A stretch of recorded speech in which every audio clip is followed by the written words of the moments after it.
Hello there, welcome back to the Green Sea channel. So guys, have you listened to the first episode of my sabbatical? If you haven't, I would like you to subscribe to this channel and go into the Let's Talk playlist and episode 10 and listen to my first journey in my 12 months sabbatical. All right, so now let's dive in. All right, so today's the second part of my discussion about sabbatical and what I've learned.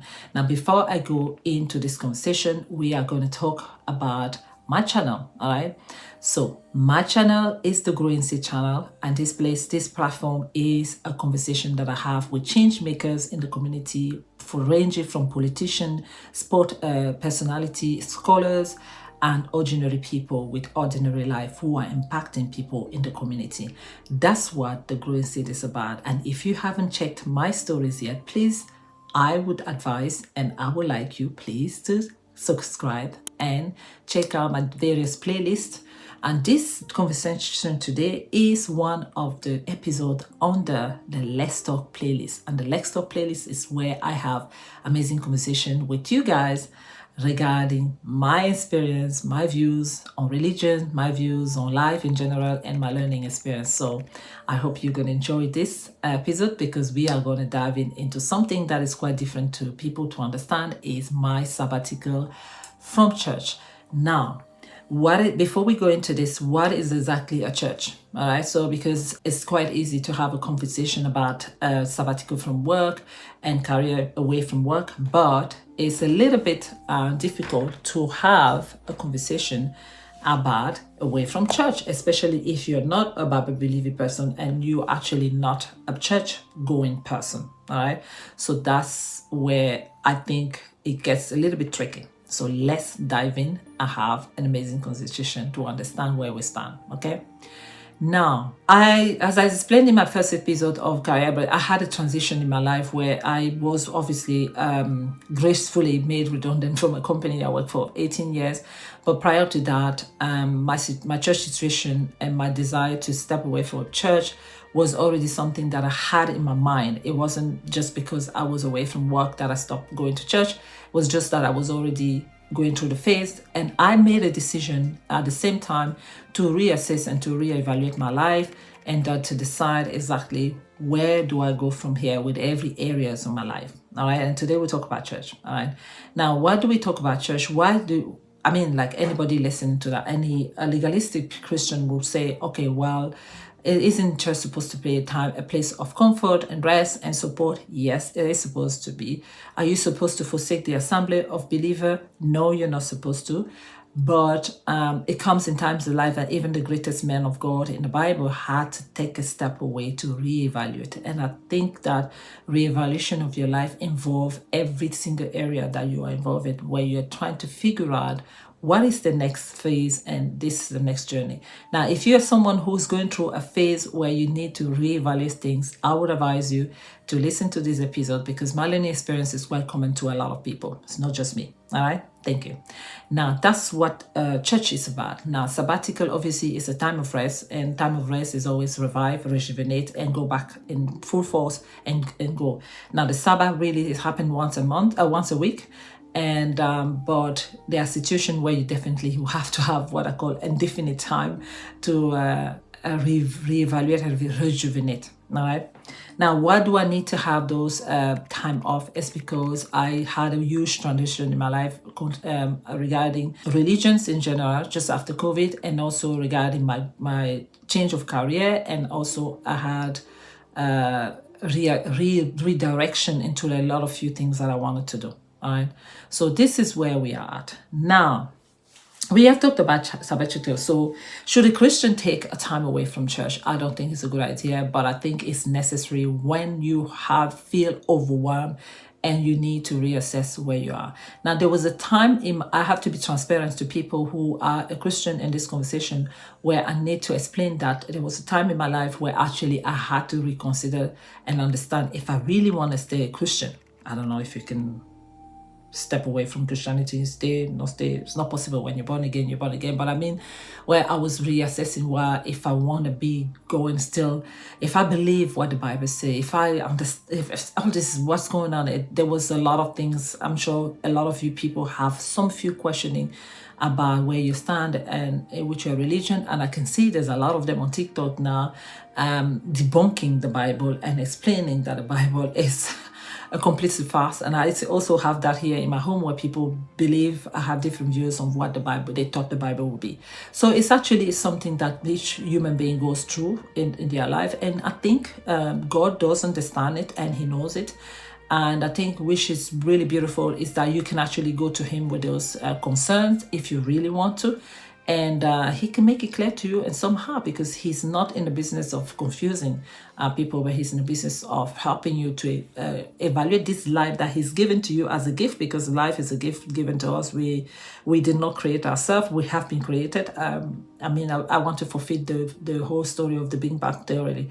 But for me, I believe that we are. So I was then going through this phase because I felt I needed to reevaluate. Like there was a lot of struggle. Let's say face it.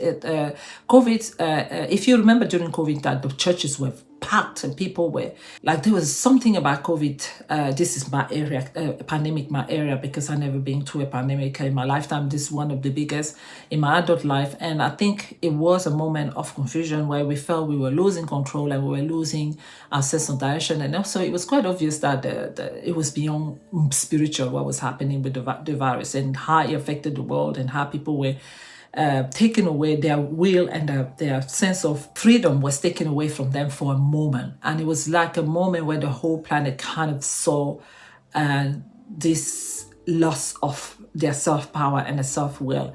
And that's what COVID did. And having said that, as a result of it, there was a rise on a lot of mental health, and there was a rise on questioning God. And there was also a rise on people now realizing that there must be a higher being there who can help them. All right. So there was a lot of that people have gone through. And I'm sure you agree with me that it was a tough time. So hence when I had to go through a transition in my career, like I had to redirect, I felt maybe it was also better for me time to reassess where I was at in terms of believing in the Bible, in terms of believing in the church I was, because as you know, and as I said at the beginning, that there's a lot of denomination in the kingdom of Christianity, and which is a bit strange. Yeah, well, but we're not going to talk about it now. So there's a lot of believing, and there's a lot of God knows what. There's so many things that we like Baptist and Pentecostal, and within Pentecostal there's more charismatic and there's non-charismatic, and within the Catholic there's a look. I don't understand. There's so many of them. All right, and I think that. It gets to a stage when you're at the moment where you're questioning and you're reading more of the Bible, I have to say that you start to find a little bit of gaps in there that actually make you question a lot of things. All right. So that's probably why the Catholic Church doesn't like you reading the Bible, because when you read the Bible, you do have questions. And in fairness, you have a lot of questions. And that's the best of us. So this is me being transparent here. And I just want... And I know a lot of people feel the same that way. And I know some people are really like, yeah, well, no matter what, I'm still going to believe. But there's some like us who do have questions. And at that point, when you go through those phases, you do have a moment of, what is going on, guy? It's confusing. I don't know what's going on here. All right. So this is what happened. Now, I want to address now to the level where I decided that if I want to take a different direction for my career, I also need to understand if I still want to be in the environment I want in terms of my spiritual work. And it was very shocking because it happens when I finished reading the Bible in a different way, when I did a deep dive study in the Bible, and also what happened with COVID, all right? And the evil behind the COVID, the demonic side of the COVID, it was so demonic, it was so scary that it was very overwhelming for a lot of people. All right, so that's what I want to do. So now, should a Christian and a Bible-believing Christian take time off work? My answer is outright yes. There are times you need to take time off to an environment, especially if you have questions. I believe it is advisable to do it a certain way, and this is what I want to say. Now, let's talk about the whatever reason you made to go on sabbatical. I have explained that sabbatical is a time of rest. So the intention is to come back. If that's what you have in your mind, you use sabbatical. But if you leave your church because of conflict, or you decide that you don't want to be anymore, that's not sabbatical. That's departing. That's goodbye. This is divorcing your environment. It's just like a man decide to divorce his wife, or a woman decides to divorce her husband. So that's completely a different thing. So we're talking about time of rest where you're trying to refigure out things, and I want to insist on that: regenerate, rework your mind, and rework direction. So the intention is that you have not made a decision to leave completely, but you've made a decision to reassess. All right. So that's time of rest. And also you made a decision to rest, really, to rest and figure out what is it that rest, figure out what is it that. And now the reason why I insist on, someone will ask, well, how do you rest from church? Actually, this rest is not a physical rest. It's more a mental rest. It's more a time to give yourself a bit of a break about all the wars that are going on in your mind. All right. That's the thing. And also, ideally, it should be happening within your core people, and they pray with you and they support you if you're struggling with a lot of things. But there's a certain situation where you don't necessarily want to have the whole world knowing what goes on in your head, which is sometimes a bit wise. And we will talk about the concept of guarding your heart in another episode. All right. But in this situation, I decided that it was actually probably better to actually figure out if I want to still come back to the same environment. All right. Now, every sabbatical, no matter what you say, has to have a reason behind. And if you take a step to decide for whatever sabbatical, you might not be 100% sure about why, but you need to have a why somehow. A why. You need to have a why. Otherwise, as I said, into my time of break from career, it will be a disastrous. In every action we pose in life, I always believe that understanding, not always 100% clearly, but understanding to a certain level of why you want to go a different direction, and pausing, that gives you that sense of pause and you become less reactive. It always works when you have that moment of, why am I doing this? I might not understand clearly, but I think this is why I want to do this now. As you go along, you will figure out why you want to do it, but have that why in your head, because it's very important. And sometimes having that why gives you power against being reactive. All right. So as the other side of my life, there was not a clear why. I knew there was something wrong, but it wasn't right. So this is what I've learned. Number one, you absolutely need to speak to the leadership of the church. And that's exactly why I call it sabbatical, because if you have a conflict, that's different, because I believe if in conflicts, you need to sort it out. But if you have a conflict, it's different. But when you have a sabbatical, it's almost more awkward because there's no conflict, but yet you need to explain to your leadership, especially the pastor, that you need to have a time of rest. And a lot of time when you have that strong confidence on your why, it gives you determination to, and the determination and to be strong with your stand. Because one thing that can happen is your pastor will try to convince you otherwise, which in a lot of time I will be surprised if it doesn't.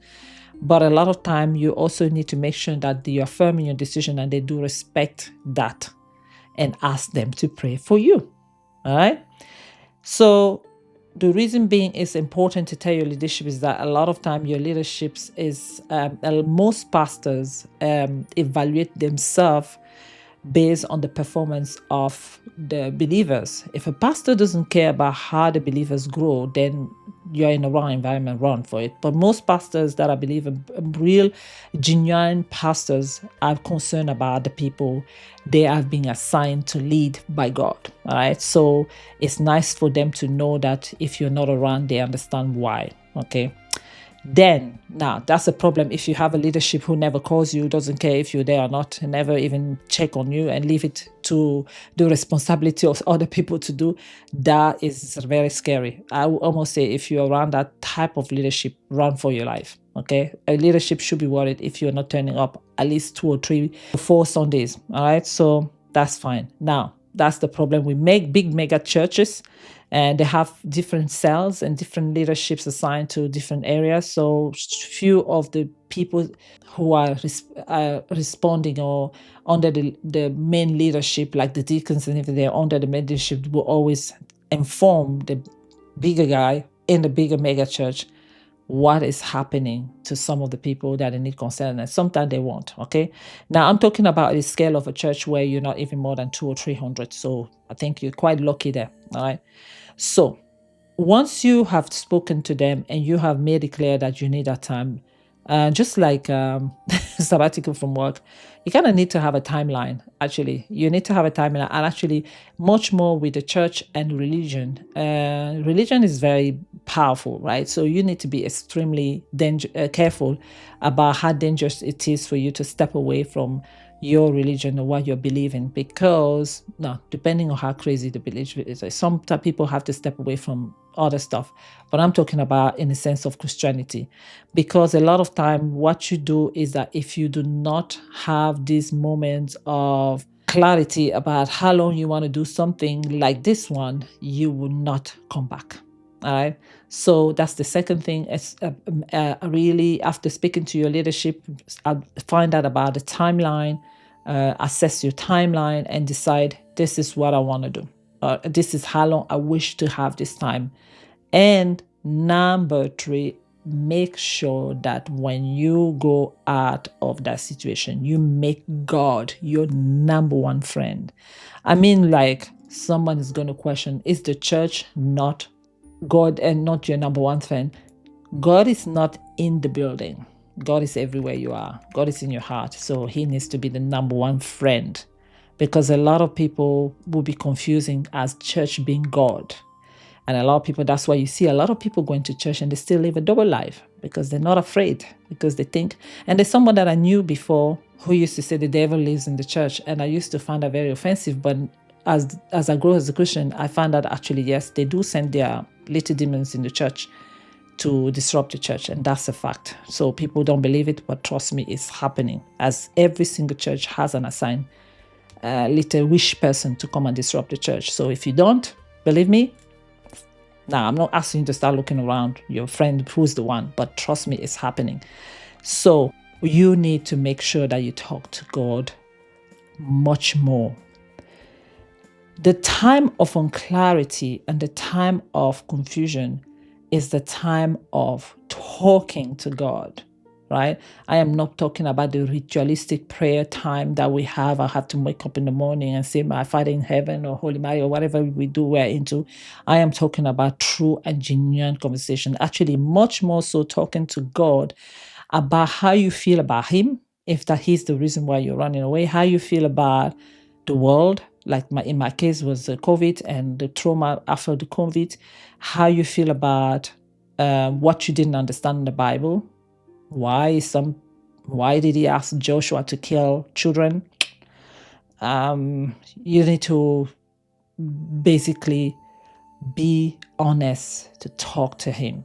There is something that I've learned the hard way. I'm telling you, talking to God is one of the most powerful things. I mean, you respectfully talk to him. Talk to him even more respectfully than you would talk to your boss, because there are people who think that they can talk to God in a very careless manner, but they have much more respect to their managers than they're talking to God. But I also believe that you can talk to God in a way that allows you to hear from him, right? Respectfully, but I think he might not answer. It doesn't owe you an explanation, but he might give you some form of direction. Because one thing I know about is that he's not a God of confusion, all right? But if you're confused, it's yourself, all right? So you need to just ask him. And you also need to talk about how you feel, much more so how you truly feel. Because actually the bottom line is not what you think God is doing for this world, and if is he a God of, is he a good God or a bad God. It's mostly about your feelings, because your feelings is what directing your life. Let's face it, right? So you need to talk about those feelings that are making you confused or where you want to go. It's about much more so how you feel. And number 4, if you cannot pray, like I said, make sure that you worship. You can't, it's not about how beautiful you sing, but have songs of worship, but make sure you worship, because you do not know the hell that you're unleashed when you take a step away from your assembly of believers. You are a target. You are a happy camper for the enemy. He's going to come at you. He's going to start with your family members. They're going to be much more meaner to you. They're going to be there's going to be a lot of things happening. Okay. And also take a time of rest. I will almost say that if you don't feel like reading the Bible, meditate on the Bible. You had enough information about the Bible to meditate. Just think about Bible verses that you want to meditate on, and especially those Bible verses that could have been probably the reason why you got confused. But now, in some cases, people leave the church environment not because of the Bible. It's not everybody has the same case. That some people actually leave the environment because they're feeling too weak about the demands of the Bible, right? And they don't understand. Or sometimes they feel like they're just not getting the emotional support that they need in the church. And they want to find that emotional support somewhere else. So this is the time where your emotion are what you talk about to God more than anything else. And ask God to direct you to some Bible verses that will bring you comfort. All right. Now, from time to time, to lightly contact your leadership and tell them where you are at. And I have been very fortunate to have a pastor who is one of the most understanding human being and patient and non-judgmental person I've ever seen in my entire life. Actually, he's the perfect example of how to treat people. Like, I've never seen him being judgmental. Never seen him involved in a gossip. Never seen him bringing your secrets out. Honestly, he's unreal. And one thing I like is that I didn't do everything I asked you to do now. I absolutely did not do any of that. Just like the sabbatical from church, from work, I did not know. I didn't ask my wife. And also, I did not figure out, I didn't even understand why exactly what I was talking about. I just knew I need to be away from whatever, okay?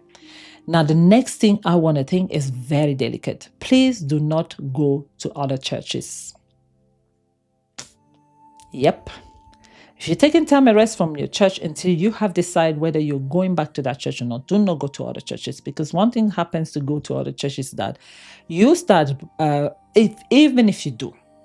if you decide to visit other churches, right? Because I think sabbatical from church should be in general a sabbatical from any religious grouping at that specific time you set for yourself, just to think and pray and revive yourself.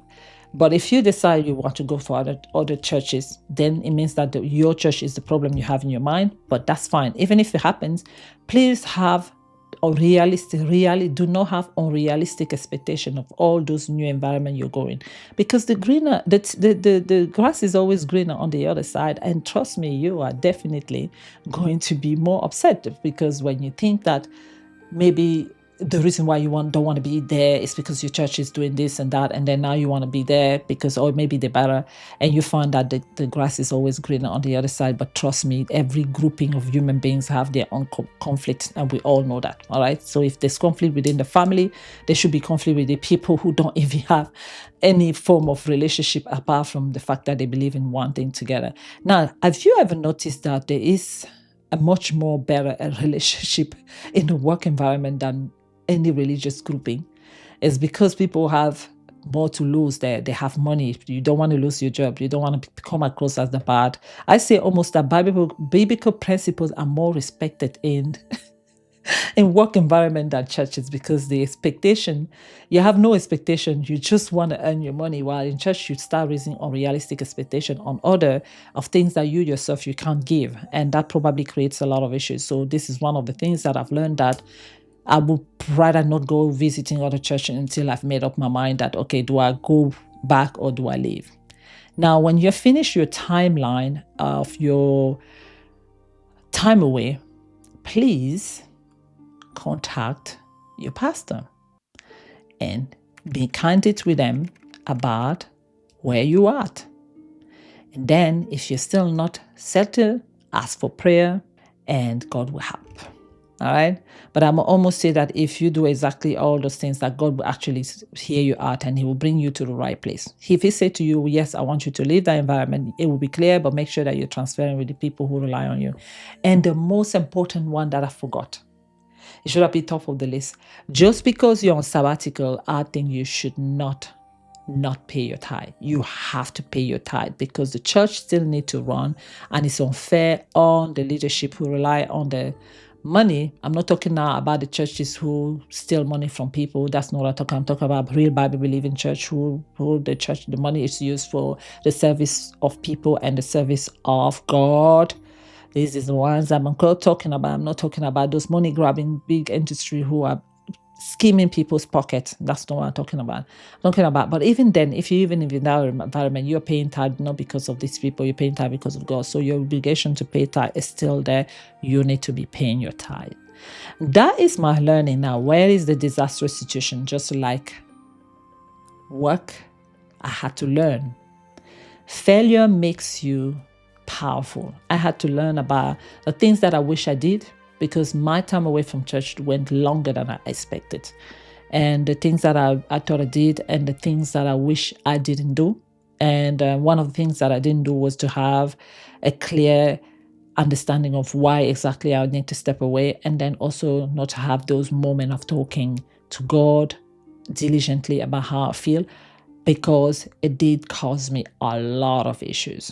The devil came into my home and it was definitely bad. Very, very bad. And still trying to take the pieces of it. So this is real life, guys. It's not about my life. It's about real life. And I'm sure I'm talking to someone right now. So thanks for watching. And please stay tuned for Sabbatical from Family. Wow. That one is big. All right. Thank you. Goodbye.